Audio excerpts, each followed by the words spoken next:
का वो रामायण में बड़ा मधुर प्रसंग आता है का भगवान श्री राघवेंद्र ने लंका पर पहले आक्रमण नहीं किया, पहले श्री हनुमान जी को लंका में भेजा। तो हनुमान जी को लंका में भेजने के पीछे भगवान का उद्देश्य क्या था? हनुमान जी जो हैं वो भगवान शंकर के अवतार है और रावण शंकर जी का शिष्य है।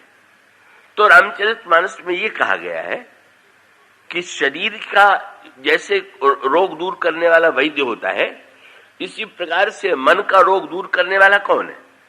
बोले सदगुरु जो है वही वैद्य। तो मानो भगवान श्री राम ने ये कहा कि हनुमान, ये दवा भी दो प्रकार से की जाती है। क्या?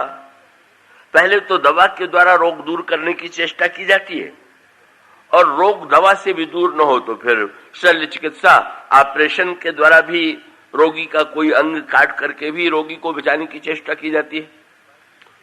तो प्रभु ने वैद्य जी हनुमान जी को भेजा कि आप तो गुरु जी हैं, जरा चेले की दवा करके अगर ठीक कर दीजिए तो हमें शस्त्र न उठाना पड़े, युद्ध न करना पड़े, इसलिए आप जाइए।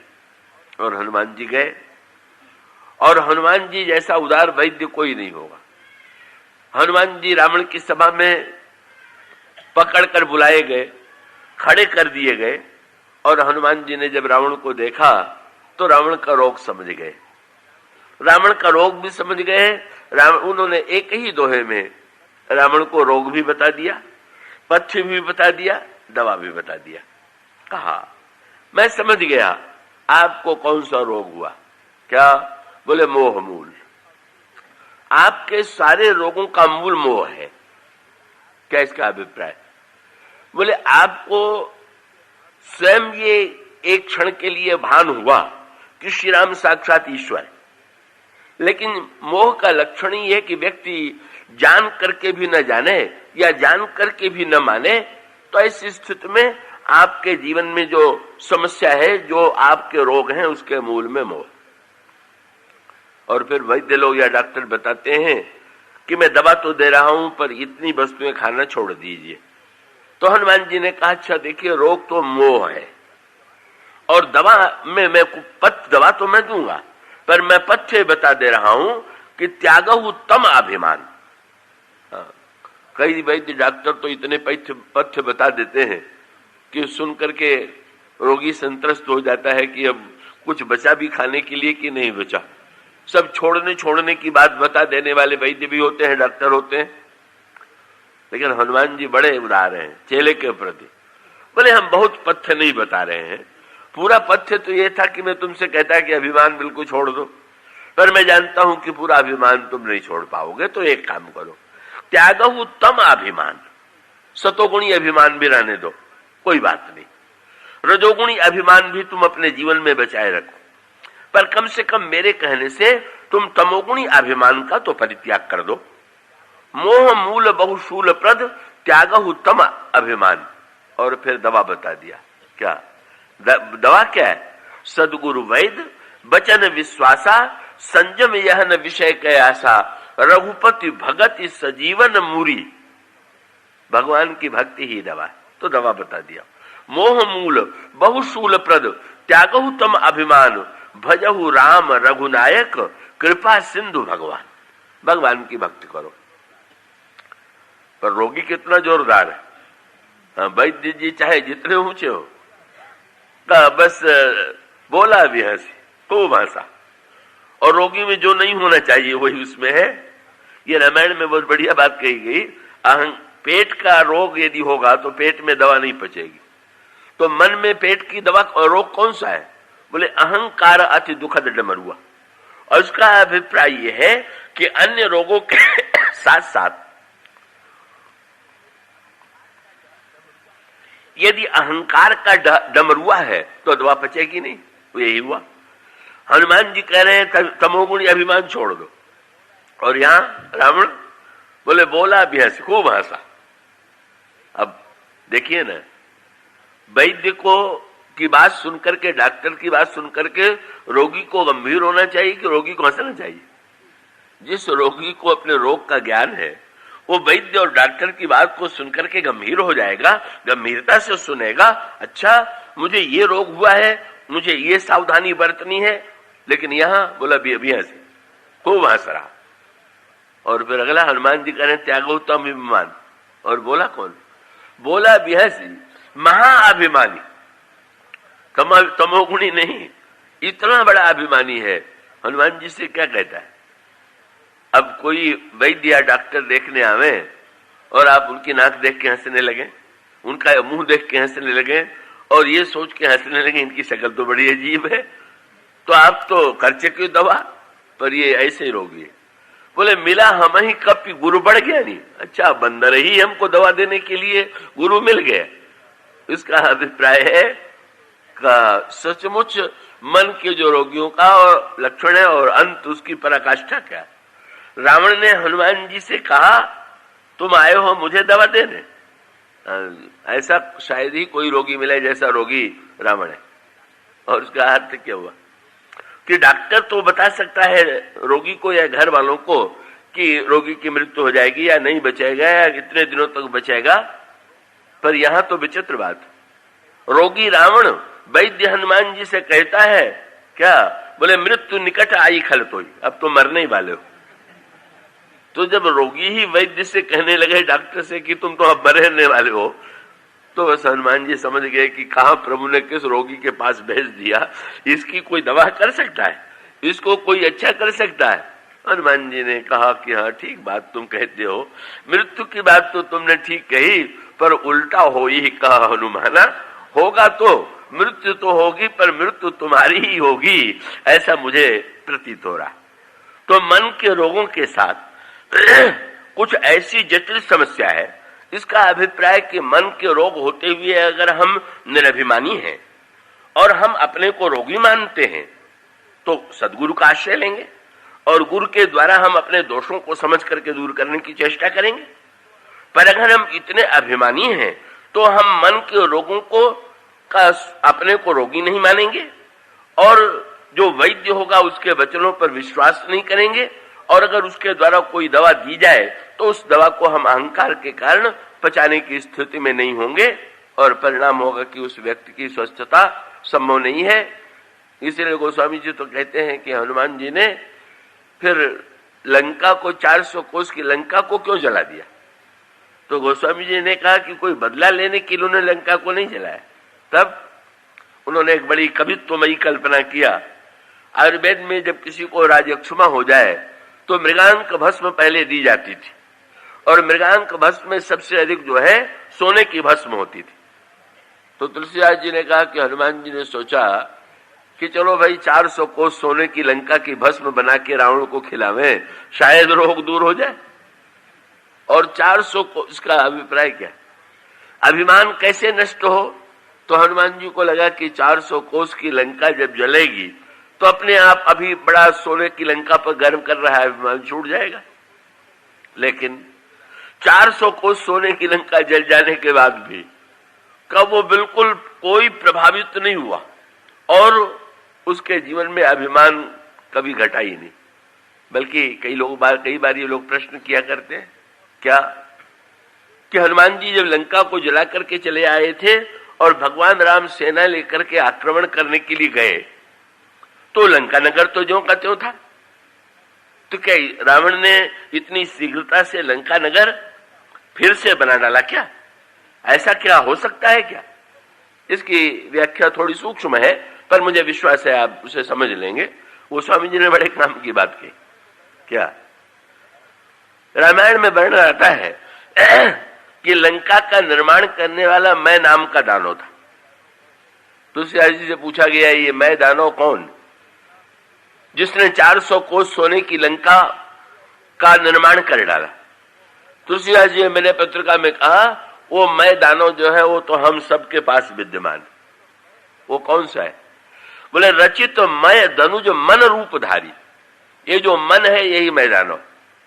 और भाई अगर मैं दानव को लंका बनाना 400 कोस की लंका बनाई तो हम लोगों के मन का मैं दानव तो हजारों कोस की लंका रोज बनाया ही करता है। और बहुत बढ़िया बात आई, हनुमान जी ने जला दिया। और जला दिया इसका अभिप्राय क्या हुआ कि कोई मुर्दा हो जब उसको लोग जलाने जाते हैं तो जलाने जाने के बाद यही तो लगता है कि अब तो वैराग्य उत्पन्न हो गया, अब तो नश्वरता का ज्ञान हो गया, अब तो ये व्यक्ति कभी संसार की बुराइयों में नहीं फंसेगा। पर वो जो ही घर लौट करके आए तो ही जो है जहां के तहां पहुंच गए। मानो व्यंग क्या है कि रावण के पास तो मन का मैदानो है, हनुमान जी जैसे संत आकर के उस लंका को जलावे भी तो उसका मन तो नई नई लंकाओं को बनाने की कला में अत्यंत निपुण है।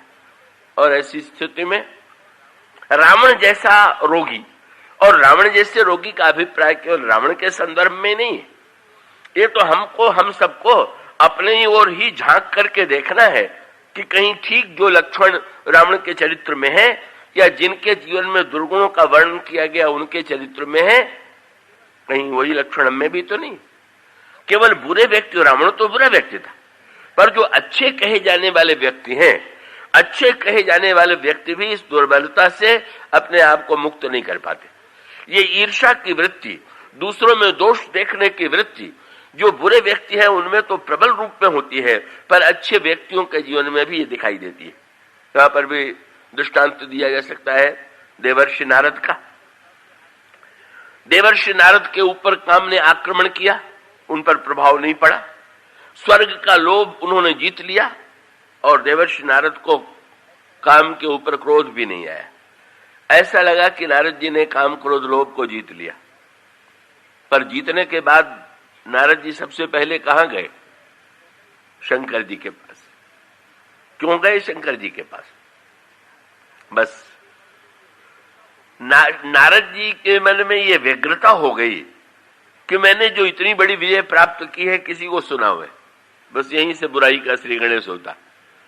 हमने बुराइयों को जीता है तो किसी को सुनावे तो सुनाने के लिए वो चाहते तो भगवान विष्णु के पास सीधे चले जाते, लेकिन ना, शंकर जी के पास क्यों गए? नारद जी को ये अहंकार हुआ कि मैंने काम क्रोध लोभ को जीत करके इतिहास बना दिया। और तब शंकर जी के पास क्यों गए? सोचने लगे शंकर जी को मुझसे ईर्ष्या जरूर हो गई होगी। बस यहां से ही। क्यों? बोले वो भी काम लोभ के विजेता है और मैंने भी जीता है, तो शंकर जी को ये पसंद नहीं आवेगा कि दूसरा भी काम को जीतने वाला पैदा हो गया, जरा उनको सुना के देखे उनको कैसा लगता। ये वृत्ति लेकर के वही मानो शंकर जी को जलाने के लिए, शंकर जी को दुखी करने के लिए नारद जी पहुंच गए। और शंकर जी तो स्वस्थ हैं, वो तो वैद्यराज हैं, वहां पर भी वैद्य रोगी का संबंध है। नारद जी महापुरुष है, पर उन्हें भी रोग हो गया है और गए सबसे बड़े वैद्य शंकर जी के पास। शंकर जी से बड़ा कोई वैद्य नहीं है। शंकर जी ने देखा तो ये तो इतने निर्भिमानी है कि जब उन्होंने शंकर जी नारद को देखा तो बड़े प्रसन्न हुए। आज राम कथा के गुण के गायक नारद आ रहे हैं, भगवान की कथा सुनने को मिलेगी। पर गोस्वामी जी ने व्यंग किया। जब शंकर जी ने कहा महाराज श्री राम कथा सुनाइए, तो उन्होंने कहा कि राम कथा तो आपको हजारों बार सुना चुके हैं, आज नई कथा सुनाएंगे। कौन सी? बोले मार चरित। तुलसीदास जी ने नाम बहुत सुंदर चुना। काम के अनेकों नाम है, अनंग भी है, काम भी है, मार भी है, पर तुलसीदास जी ने व्यंग्यात्मक शब्द चुना, मार चरित शंकर सुनाए। उन्होंने शंकर जी को मार का चरित्र सुनाया। क्या धोखा दिया अपने मन को और शंकर जी को भी धोखा देने की चेष्टा की। बोले महाराज राम में र अ म यही 3 अक्षर है और मार में भी वही र अ म 3 है, तो चाहे राम की कथा सुनावे चाहे मार की कथा सुनावे, उसमें अंतर क्या? ये नहीं भूल गए कि राम और को उलट दिया गया है, तब कहीं मार की सृष्टि हुई है, पर उन्होंने अक्षरों की गणना कर लिया। मार चरित शंकर सुनाए। शंकर जी को दया आ गई, रोग का लक्षण उन्होंने पकड़ लिया, लेकिन विनम्र इतने हैं कि नारद जी से धीरे से कह दिया। शायद ही किसी श्रोता ने वक्ता से इतने संक्षेप में इतनी कड़ी आलोचना की हो जैसी शंकर जी ने की। कथा सुनाने के बाद श्रोता से वक्ता पूछ दे आपको कथा कैसी लगी, और श्रोता कहे कि आपने आज सुनाया तो सुनाया, आगे ऐसे ऐसे कभी मत बोलिएगा, तो इससे बढ़कर के वक्ता की कोई आलोचना नहीं होगी। तो नारद जी ने हाथ जोड़ करके शंकर जी ने यही कहा, जिम यह कथा सुनायहु मोही तिमी जनी हरि ही सुनायहु कबहू। विष्णु भगवान को मत सुनाइएगा। नारद मनी मन खूब हंसे, बोले मुझे तो पहले से पता था कि ये शंकर को जरूर मुझसे ईर्ष्या हो गई, प्रत्यक्ष हो गया। ये बिल्कुल नहीं चाहते हैं कि मेरा प्रचार होने पावे। और परिणाम क्या हुआ कि जब वैद्य ही रोगी लगने लगा तो अंत में जब नारद जी पर भगवान प्रसन्न हो गए, उनके भगवान शंकर ने तो रोगों को दबाने की चेष्टा की और भगवान विष्णु ने उभार दिया। बोले नारद को ये गर्व हो गया है कि मैंने काम क्रोध लोभ को जीत लिया है। मैं जरा ये बता दूं कि तुमने 3 को जीता है और 6 से हार गए हो। तो जो 6 विकार थे वो नारद के जीवन में सब प्रकट हो गए। मानो भगवान का अभिप्राय था कि नारद, अगर एक क्षण के लिए हम किसी बुराई को जीत भी लें तो ये गर्व करने की आवश्यकता नहीं कि इस बुराई को हमने सदा के लिए जीत लिया है, इसलिए तुम्हें गर्व नहीं करना चाहिए। और उसके पश्चात जब अंत में शंकर जी ने, जब विष्णु भगवान से नारद जी ने कहा मैं दुर्वचन कहे बहु तेरे, कहा मुनि पाप मिटी की में मोरे। महाराज मुझसे बड़ा अपराध आपका हो गया, कैसे मिटे? तो भगवान विष्णु ने तुरंत कहा, जपहु जाई शंकर सतनामा। मुझसे नहीं समस्या, सारी समस्या तो शंकर जी में दोष देखने से हो गई कि इसीलिए सारा कष्ट तुम्हें भोगना पड़ रहा है। ये है मन के संदर्भ की समस्या। तो मंथरा रोगग्रस्त कुटिलता की कोड़ से और पर सुख देख के जलन की छई से और उसको लेकर करके कैकेयी के पास जाती है। कैकेयी के संग, वही संगात संजायते कामा का, जब संग किया तो भीतर पहले से ही पिता के संस्कार थे, अहंकार था, काम और क्रोध की वृत्तियां, लोभ की वृत्तियां विद्यमान थी। केवल उन वृत्तियों को मंथरा ने उभाड़ दिया और वही दोनों वृत्ति उनमें भी आ गई। अब राम के राज्य की बात सुनकर के उन्हें भी जलन होने लगी और वो भी ये सोचने लगी कि राम के राज्य में कैसे बाधा पड़े। ये कुटिलता की वृत्ति कैकेयी जी के अंतःकरण में भी उत्पन्न हो जाती है। मानो कैसे व्यक्ति बुरे लोगों का संग, हमें भीतर भी सावधान रहना है, बाहर भी सावधान रहना है। भीतर हम निश्चिंत न हो जाएं कि हम स्वस्थ दिखाई दे रहे हैं तो रोग नहीं, और बाहर हम जिनके पास बैठ रहे हैं वे व्यक्ति कैसे। मंथरा ने भूल की और बस जब वो कैकेयी कोप भवन में बैठ गई तो इसका अभिप्राय है जिसकी बुद्धि में कामना या लोभ की वृत्ति आवेगी वो व्यक्ति कोप भवन में जब उसकी कामना की पूर्ति में बाधा दिखाई देगी तो उसे क्रोध आए भी नहीं रहेगा। इसलिए वो कोप भवन में जाकर के बैठ गई। महाराज श्री दशरथ के चरित्र में अनेक सद्गुण होते हुए भी काम की दुर्बलता है। परिणाम क्या हुआ? गोस्वामी जी ने दशरथ जी की आलोचना करते हुए कहा, सुरपति बसई बाहुबल जाके, नरपति रहई सकल रुख ताके, सो सुनि तियरिस गए सुखाई, देखहु काम प्रताप बढ़ाई। महाराज श्री दशरथ जाते हैं, मानो काम क्रोध लोभ तीनों एक साथ एकत्र हो गए। महाराज श्री दशरथ एक ही रोग से ग्रस्त थे, अन्य रोग उनमें विद्यमान नहीं थे, पर निरुपाय महाराज श्री दशरथ न अपने को बचा पाते हैं, न तो कैकेयी को परिवर्तित करने में सक्षम होते हैं, और कैकेयी का जो अंतःकरण है वो इतनी कठोरता और निष्ठुरता से भरा हुआ है, लोभ से इतना आक्रांत है कि वो श्री राम को वन भेजने की आज्ञा देती है। मानो हम लोगों का हृदय ही अयोध्या है, क्रिया ही कैकेयी है और लोभमयी वृत्ति ही मंथरा है। जब काम क्रोध लोभ की वृत्तियां हमारे हृदय पर अधिकार कर लेती हैं तो हमारे जीवन से ईश्वर दूर चला जाता है। यही राम वनगमन है। पर श्री राम ने इस वनगमन को किस दृष्टि से देखा, इसकी चर्चा हम कल करेंगे। आज इतना ही। बोलिए श्री राम किंकर प्रभु।